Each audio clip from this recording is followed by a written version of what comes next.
નમસ્તે વિદ્યાર્થી મિત્રો, આજે આપણે ધોરણ 9 વિષય સામાજિક વિજ્ઞાન તેની અંદર પ્રકરણ 16 આબોહવા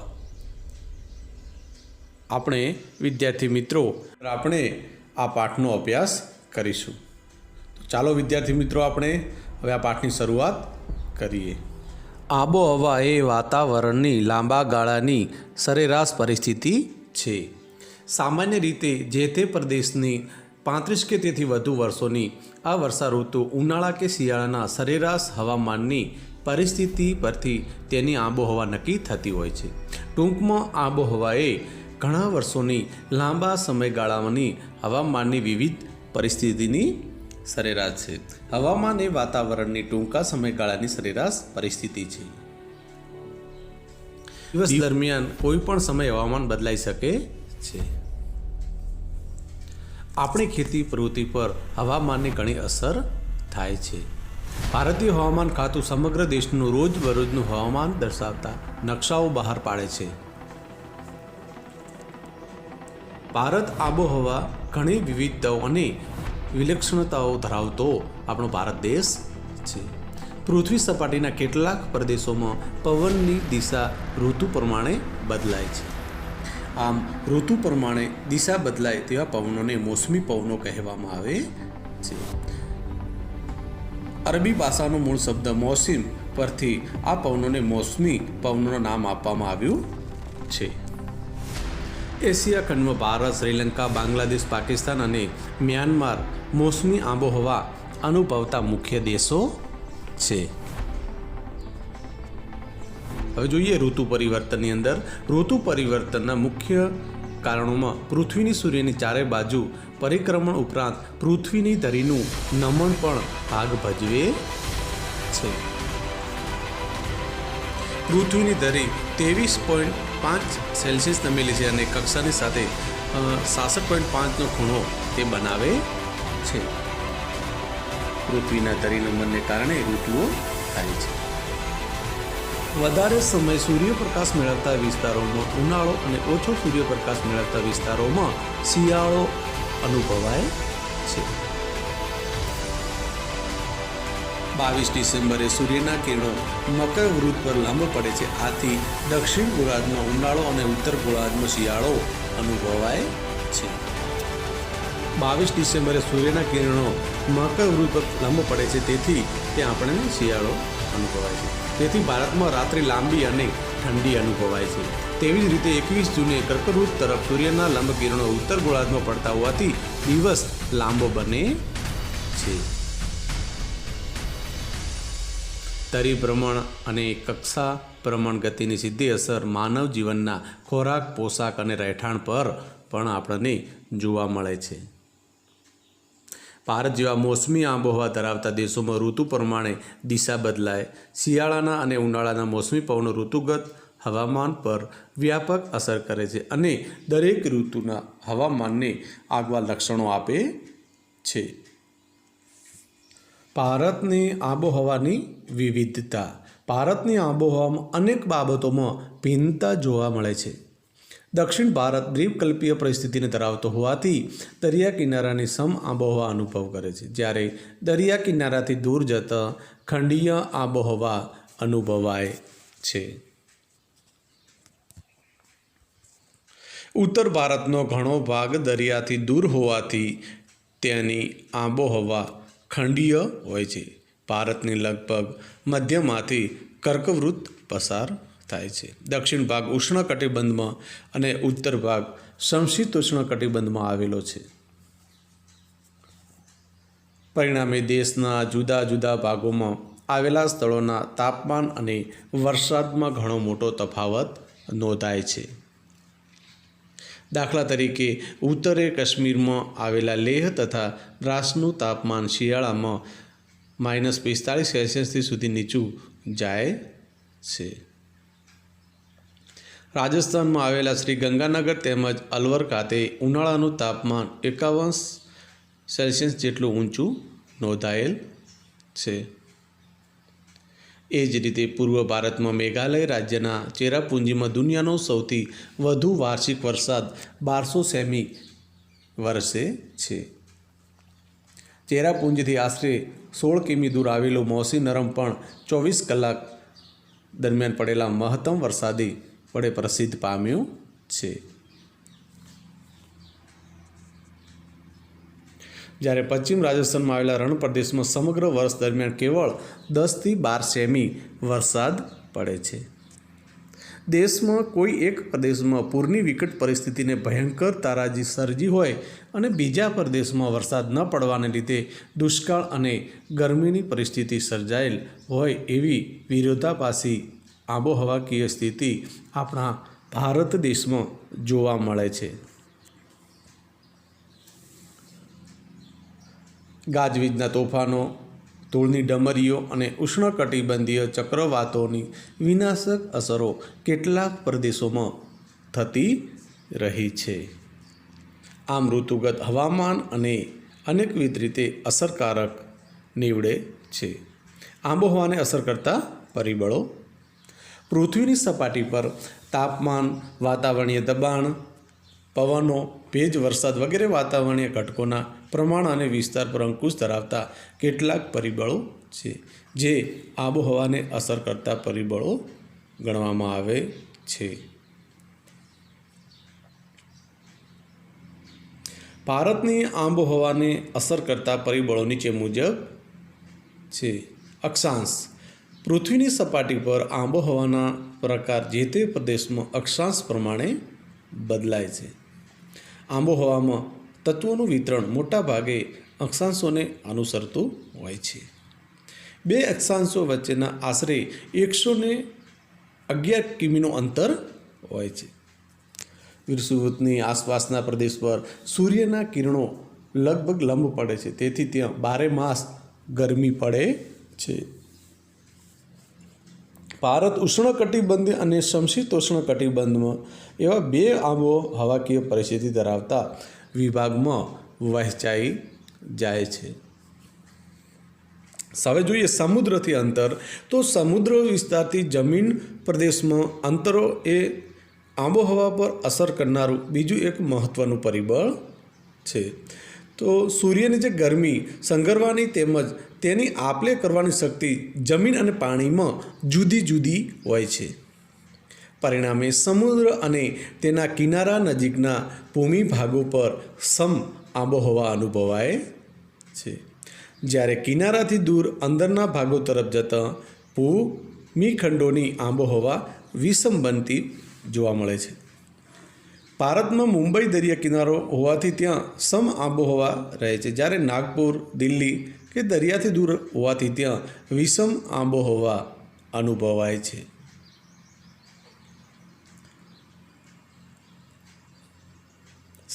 સમુદ્રથી સપાટીથી વાતાવરણમાં જેમ જેમ આપણે ઊંચે જઈએ છીએ તેમ તેમ હવાનું દબાણ અને હવાનું તાપમાન આપણને ઘટતું જોવા મળે છે. જ્યારે ભૂપૃષ્ઠની ઊંચાઈમાં થોડો વધારો કરે છે વરસાદ લાવવા માટે. હિમાલય પર્વતની ઊંચાઈને લીધે તેના બહુ ઊંચા શિખરો 12 માસ બરફથી આપણને છવાયેલા જોવા મળે છે. ભેજવાળી હવા ઊંચે ચડતા ઠંડી બની જાય છે અને આપણને વરસાદ લાવવા માટે ઉપયોગી છે અને વરસાદ આપે છે. અસમ અને મેઘાલયના પહાડી પ્રદેશોમાં તો જેમ આપણે ઊંચાઈ વધતી જાય છે તેમ તેમ વરસાદનું પ્રમાણ વધતું જોવા મળે છે. સામાન્ય પરિસ્થિતિમાં પૃથ્વી સપાટીથી ઊંચે તરફ જતાં 165 મીટર એટલે કે 1 સેલ્સિયસ અથવા સરેરાશ 1000 મીટરે 6.5 સેલ્સિયસ તાપમાન ઘટે છે. હવે જોઈએ વાતાવરણીય દબાણ અને આપણે પવનો. તો ભારત ઉત્તર પૂર્વીય વ્યાપારિક પવનોવાળા ક્ષેત્રમાં આવેલા ભારત દેશ છે. આ પવનો ઉત્તર ગોળાર્ધના ઉષ્ણકટિબંધીય ગુરુત્વાકર્ષણના ભારે દબાણના પટ્ટાઓ દ્વારા આપણને અસર જાય છે. આવા પવનો પૃથ્વીના ધરીભ્રમણને લીધે થોડા મરડાઈને વિષુવવૃત્ત તરફ આગળ જાય છે. ભૂતકાળમાં દરિયાઈ માર્ગે થતા વેપાર માટે આ પવનોનો લાભ લેવામાં આવતો, તેથી તેને આપણે વ્યાપારી પવનો કહેવામાં પણ આવે છે. આ પવનો ભૂભાગમાંથી ઉત્પન્ન થઈને વાતા હોવાથી સામાન્યતઃ ભેજનું પ્રમાણ ઘણું ઓછું હોય છે, પરંતુ ભારતની દક્ષિણે હિન્દ મહાસાગર આવેલો તથા પશ્ચિમે અરબ સાગર તથા પૂર્વમાં બંગાળાની ખાડી આવેલી છે.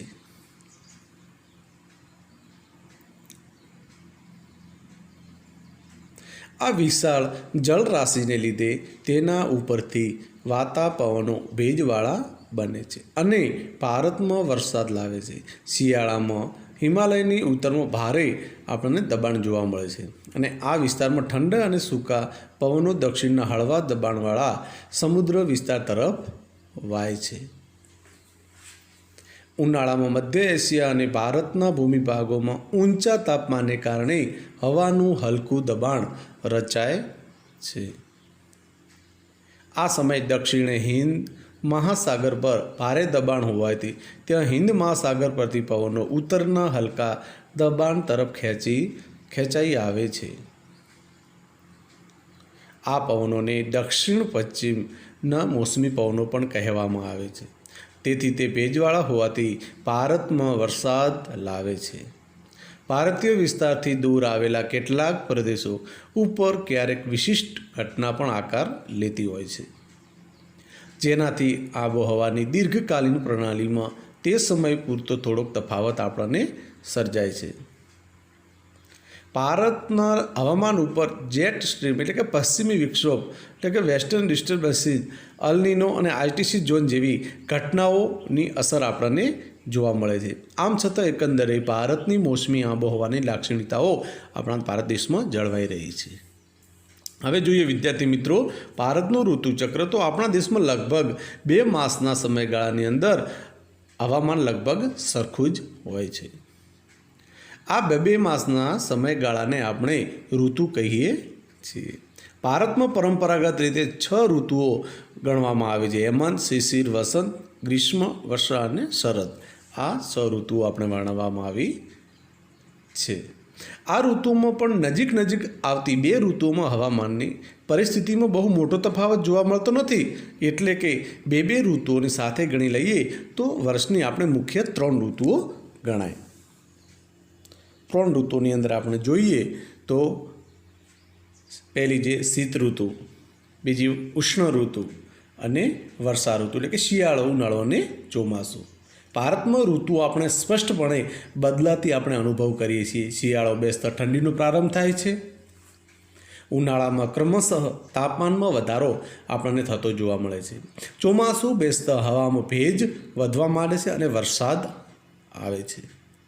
ભારત સરકારની દિલ્હી ખાતે આવેલી હવામાન ખાતાની કચેરીએ ભારતની આબોહવાના સંદર્ભમાં સમગ્ર વર્ષની 4 ઋતુઓમાં વહેંચણી કરી છે. પહેલી જોઈએ શીત ઋતુ એટલે કે શિયાળો, ડિસેમ્બરથી ફેબ્રુઆરી મહિનો એટલે આપણે શિયાળો. તો ઉષ્ણ ઋતુ ઉનાળો, માર્ચથી મે મહિના સુધી. વર્ષા ઋતુ એટલે કે ચોમાસું, જૂનથી સપ્ટેમ્બર મહિનો. ચોથું જોઈએ નિવર્તન ઋતુ એટલે કે પાછા ફરતા મોસમી પવનોની ઋતુ, ઓક્ટોબરથી નવેમ્બર મહિનો. હવે જોઈએ ડિસેમ્બરથી ફેબ્રુઆરી શીત ઋતુ એટલે કે શિયાળો. ભારતમાં ડિસેમ્બરથી ફેબ્રુઆરીના 3 માસના સમયગાળાને શીત ઋતુ એટલે કે શિયાળો ગણવામાં આવે છે. 22 સપ્ટેમ્બરથી 21 માર્ચ સુધી સૂર્યના કિરણો દક્ષિણ ગોળાર્ધમાં સીધા પડે છે. એટલે ભારત ઉત્તર ગોળાર્ધમાં આવેલો હોવાથી ડિસેમ્બરથી ફેબ્રુઆરી સુધી સૂર્યના કિરણો ત્રાંસા કિરણોની અસર હેઠળ હોવાથી ત્યાં ઓછું આપણને તાપમાન અનુભવાય છે. મધ્ય એશિયામાંથી ભારત તરફ દક્ષિણ પૂર્વ દિશાના પવનો આપણને વાય છે. આ પવનો સૂકા અને ઠંડા હોય છે. તેથી હવામાન સૂકું અને ઠંડુ હોય છે. આ ઋતુ દરમિયાન આકાશ સામાન્ય રીતે વાદળા વગરનું સ્વચ્છ રહે છે. ઉત્તર પૂર્વ ભારત પ્રમાણમાં વધુ ઠંડો રહે છે, કારણ કે તે સમુદ્રથી દૂર આવેલો છે અને તેના અમુક ભાગ રણ પ્રદેશો છે. શિયાળામાં આ પ્રદેશ ઉપર હવાનું ભારે દબાણ તૈયાર થાય છે. આથી પવનની દિશા બદલાય છે. અહીંના ભારે દબાણમાંથી ઠંડા અને સૂકા પવનોનો ઉદ્ભવ થાય છે. આ પવનો જ્યાં જ્યાં પહોંચે છે ત્યાં તાપમાનમાં ઘટાડો કરે છે. દિલ્હીનું શિયાળાનું તાપમાન ઘણીવાર 10 કરતાં પણ નીચું જાય છે. અલ્હાબાદમાં 16 અને કોલકાતામાં 18 તાપમાનની આસપાસ રહે છે. આ સમયે હિમાલયમાં તાપમાન અત્યંત ઓછું હોય છે. શિમલા અને દાર્જિલિંગનું જાન્યુઆરી માસનું તાપમાન 5 જેટલું હોય છે. હિમાલયમાં જ્યારે હિમવર્ષા થાય છે ત્યારે ત્યાં ઠંડી અને ભારે હવા ઉત્તર ભારતના મેદાન તરફ ધસી આવે છે. હિમાલયમાં જ્યારે હિમવર્ષા થાય છે ત્યારે પરિણામે આ મેદાનો સહિત રાજસ્થાન અને ગુજરાતમાં પણ ઠંડીનું મોજું ફરી વળે છે અને તાપમાનમાં એકાએક ઘટાડો આપણને થાય છે. તો કેટલાક ભાગોમાં હિમ પડતા કપાસ જેવા પાકને પણ નુકસાન થાય છે. અલબત્ત શીત ઋતુમાં એટલે કે શિયાળામાં ઊંચા પર્વતીય વિસ્તારો સિવાય ભારતમાં તાપમાન ઠાર બિંદુ નીચું જતું નથી, કારણ કે હિમાલયની ગિરિમાળાઓ મધ્ય એશિયા તરફથી આવતા અતિશય ઠંડા પવનોને રોકે છે અને ભારતને સખત ઠંડીથી બચાવે છે. હવે જોઈએ વિદ્યાર્થી મિત્રો, આપણે આટલું જાણીએ કે ભારતમાં હવામાન બાબતે સમાચાર પત્રોમાં વારંવાર વપરાતા કેટલાક આપણા શબ્દોને આપણે ઓળખીએ. જેવી રીતે જેટ સ્ટ્રીમ એટલે કે બંને ગોળાર્ધમાં આશરે 30 અક્ષાંશની આસપાસ 8થી 15 કિલોમીટરની ઊંચાઈના વાતાવરણના સર્પાકાર પટ્ટામાં અત્યંત વેગીલા પવનો વાતા આપણને જોવા મળે છે. આ પવનો જેટ સ્ટ્રીમ એટલે કે જેટ પવનો તરીકે ઓળખાય છે. જેટ સ્ટ્રીમ સરેરાશ ઝડપ કલાકના આશરે 150 કિલોમીટરથી જેટલી અને પવનપટ્ટીની મધ્ય ભાગમાં આ પવનોનો વેગ 400 કિલોમીટર જેટલો રહે છે. શિયાળામાં આ પવનો હિમાલયના દક્ષિણ ઢોળાવ ઉપર વાય છે અને ઉનાળામાં તે દ્વીપકલ્પીય ભારત ઉપર સ્થિર થયેલા હોય છે. વધુ ઊંચાઈએ વાતા આ પવનો વરસાદ લાવવામાં મદદરૂપ થાય છે. હવે જોઈએ પશ્ચિમી વિક્ષોભ કે પશ્ચિમ એશિયા ઉપર રચાતો આ જેટ સ્ટ્રીમ પૂર્વ દિશામાં વહે છે અને તેની અસર પશ્ચિમ એશિયાના દેશો ઉત્તર પૂર્વ ભારત, પાકિસ્તાન તથા અફઘાનિસ્તાન ઉપર જોવા મળે છે. આ પવનોની સાથે આવતા ધૂળના તોફાનો કે બાંગ્લાદેશ સુધી તેની અસર પહોંચાડે છે. શિયાળામાં ઉત્તર ભારતના આહલાદક હવામાન તે અવારનવાર વિક્ષેપ પણ પાડે છે. પરિણામે તે ઊંચા પહાડી પ્રદેશોમાં ભારે હિમવર્ષા તથા મેદાની ભાગોમાં થોડો ઘણો વરસાદ પડે છે અને રવિ પાક માટે ખૂબ જ આશીર્વાદરૂપ બને છે.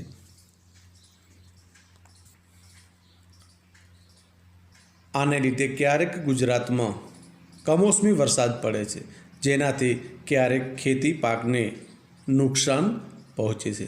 શિયાળા દરમિયાન ઉત્તર ભારત કરતાં દક્ષિણ ભારતની પરિસ્થિતિ કંઈક જુદી જ હોય છે. દક્ષિણ ભારત ઉષ્ણકટિબંધમાં આવેલો દેશ છે, વિષુવવૃત્તની નજીક છે તથા દ્વીપકલ્પીઓનો આકાર ધરાવે છે. તેના અંદરના ભાગમાં આવેલા પ્રદેશો સમુદ્રથી વધુ દૂર નથી, તેથી અહીં શિયાળામાં ઉત્તર ભારત જેવી કાતિલ ઠંડી અનુભવાતી નથી. હિમવર્ષા પણ થતી નથી. તાપમાનમાં પણ ઘણું નીચું જતું નથી. દાખલા તરીકે જાન્યુઆરી માસમાં કોચીનું તાપમાન 26 મદુરાઈનું 25 અને ચેન્નઈનું તાપમાન 24 ડિગ્રી હોય છે. જો કે દક્ષિણ ભારતના પહાડી સ્થળો શિયાળામાં નીચા તાપમાનનો અનુભવ કરે છે. દક્ષિણથી ઉત્તર તરફ જતાં તાપમાનમાં ઘટાડો થતો જાય છે. ભારતમાં શિયાળો ખૂબ જ સ્ફૂર્તિદાયક અને આરોગ્યવર્ધક હવામાનનો ઋતુગાળો ગણવામાં આવે છે. લાંબી અને ઠંડી રાત્રિને કારણે વહેલી સવારે ઝાકળ અને ધુમ્મસ ઘણા ભાગોમાં અતિ સામાન્ય છે. દિવસો ટૂંકા અને રાત્રિ લાંબી હોય છે. શિયાળામાં જમીન પરથી વાતા સૂકા પવનો સામાન્ય રીતે વરસાદ લાવતા નથી, પણ ઉત્તર પૂર્વના મોસમી પવનો બંગાળની ખાડી ઓળંગીને આવતા હોવાથી ભેજ લઈને આવે છે. આ ભેજવાળા પવનો કોરોમંડલ તટ ઉપર વરસાદ આપે છે. ઉત્તર પૂર્વ ભારતમાં પશ્ચિમી વિક્ષોભ થતાં વંટોળને લીધે થોડો વરસાદ પડે છે. પંજાબ તથા હરિયાણામાં આ વરસાદ રવિ પાક માટે ખૂબ જ અનુકૂળ બને છે. આ પવનો ક્યારેક ગુજરાતમાં પણ વરસાદ આપે છે.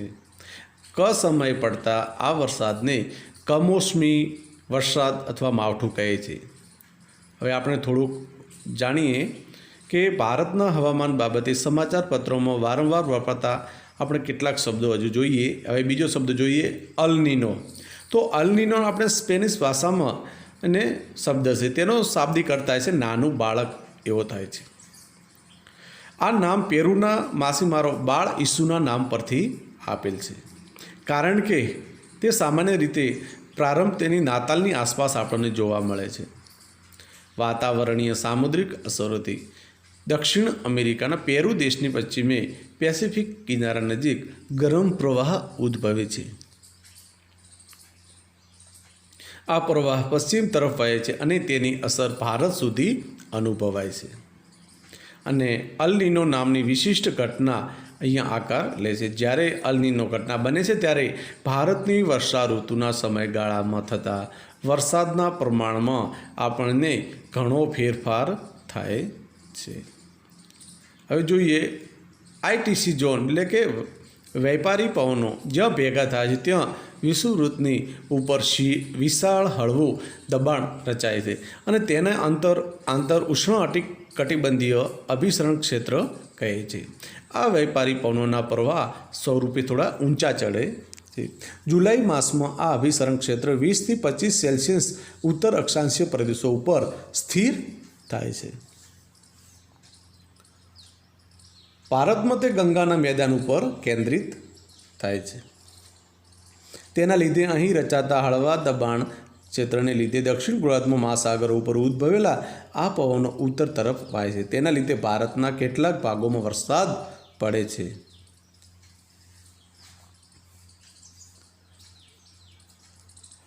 શીત ઋતુ દરમિયાન આ અભિસરણ ક્ષેત્ર વધુ દક્ષિણમાં ખસે છે, જેના લીધે પવનોની દિશા ઉત્તર પૂર્વની થઈ જાય. હવે પછીનો જે પાઠ અધૂરો છે વિદ્યાર્થી મિત્રો, આપણે ભાગ 2 ની અંદર જોઈશું. આભાર.